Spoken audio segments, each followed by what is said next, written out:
itu bisa sampai senilai 30 miliar rupiah untuk per hari.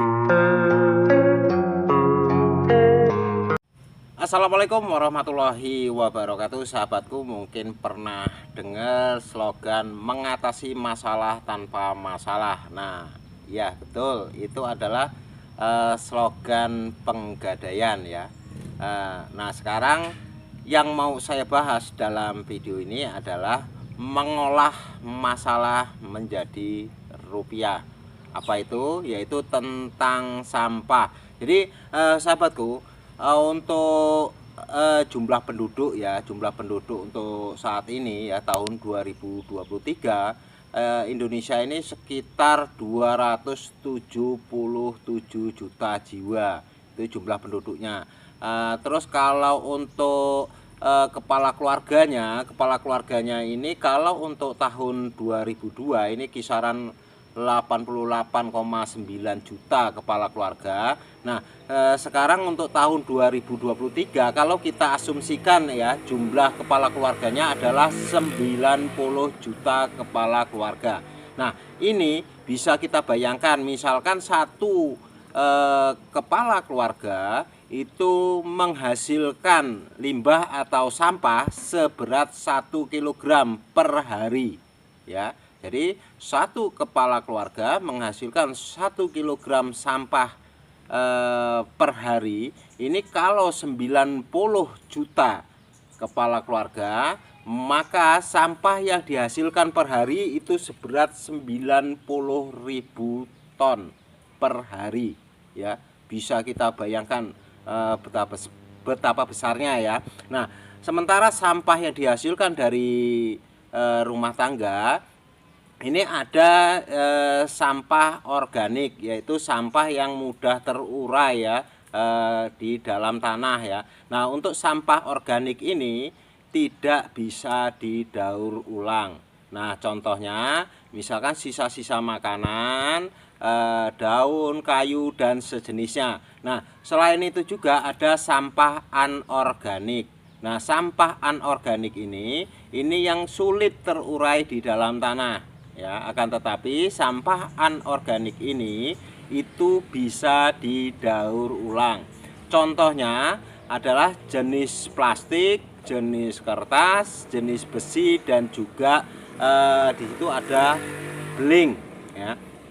Nah sekarang dari ya 90.000 ton per hari ya sampah yang dihasilkan, kalau kita asumsikan 20% ya itu adalah sampah anorganik atau sampah yang tidak bisa terurai tapi bisa didaur ulang.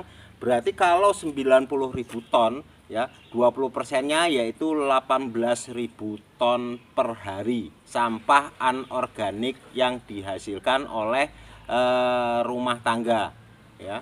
Nah ini hanya dari rumah tangga, belum kalau ditambah dari sumber-sumber lain ya. Sumber-sumber lain misalkan sampah yang dihasilkan oleh toko atau mall ya. Di situ juga ada sampah yang dihasilkan oleh pabrik ya.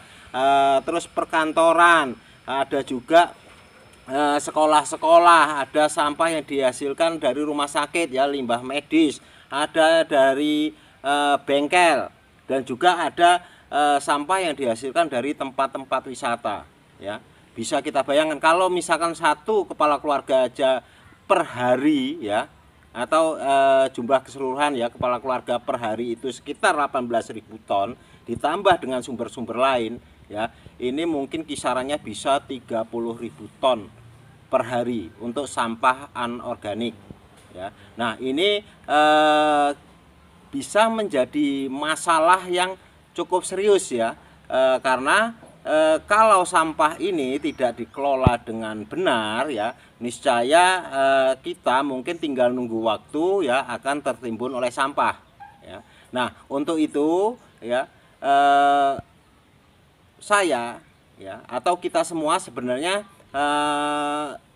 layak dan pantas lah kalau kita menghargai atau mengucapkan terima kasih yang sebesar-besarnya buat sahabat-sahabat kita atau saudara-saudara kita yang memiliki profesi sebagai pemulung ya. Karena mereka itulah sebenarnya pahlawan lingkungan hidup dan juga pahlawan ekonomi yang sesungguhnya. Karena bisa kita bayangkan kalau misalkan tidak ada pemulung di Indonesia, ya, secara otomatis sampah yang tadinya bisa didaur ulang ini tidak akan sampai ke pabriknya, tidak didaur ulang, ya, dan juga sampah ini juga sulit terurai, ya, otomatis mungkin sekarang kita sudah tertimbun oleh sampah. Nah, untuk itu sekali lagi nggak ada salahnya lah kalau kita menghargai atau menghormati kepada saudara-saudara kita para pemulung, ya, karena mereka sudah mempunyai andil atau kontribusi terhadap lingkungan hidup kita,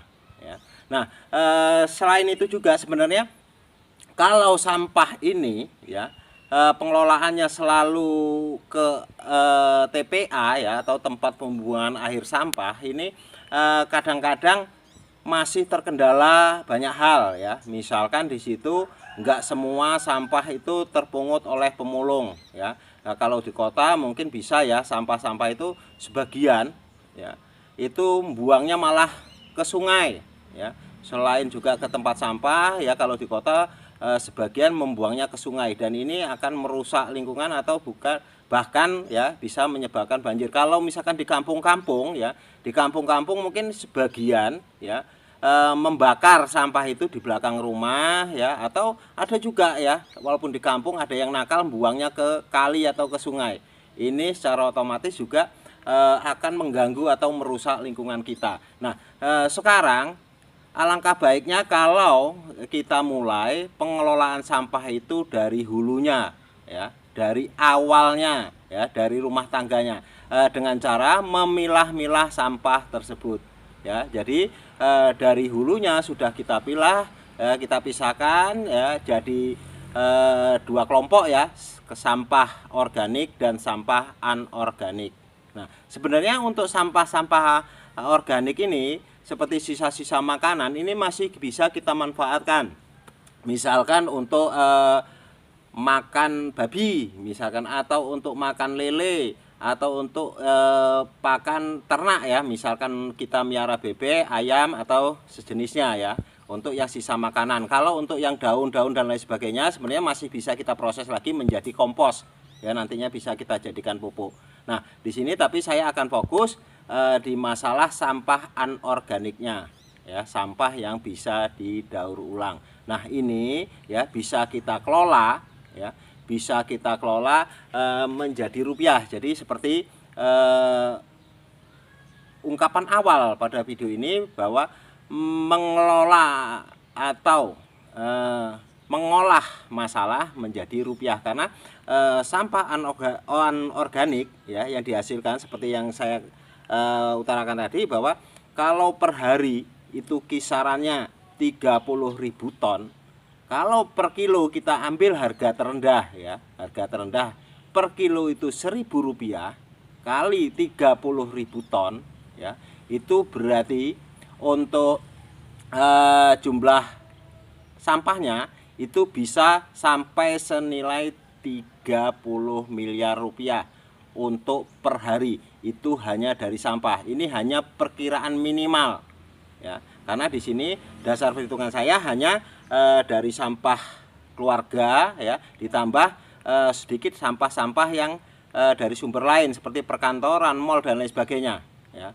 Tapi kalau kita bisa menghitungnya secara detail, ya, saya kira bisa lebih, ya, bisa lebih dari 30.000 ton per hari, ya. Jadi sesuatu hal yang tadinya kita anggap itu masalah, ya, kalau kita bisa mengolahnya secara bijak, ini secara otomatis itu akan membawa berkah karena menghasilkan pundi-pundi rupiah, ya. Untuk itu, ya, dari awal bisa kita buka sistemnya bank sampah untuk pengolahan atau pengelolaan sampah di kampung-kampung. Nah, gimana caranya mendirikan bank sampah? Ini akan saya bahas pada video saya berikutnya. Untuk itu, buat sahabatku semua, ya, yang memang tertarik, ya, usaha di bidang ini, tetap simak video saya, ya. Jangan lupa sahabatku bisa subscribe channel saya supaya setiap saya mengupload video ini, sahabatku semua, nggak ketinggalan informasi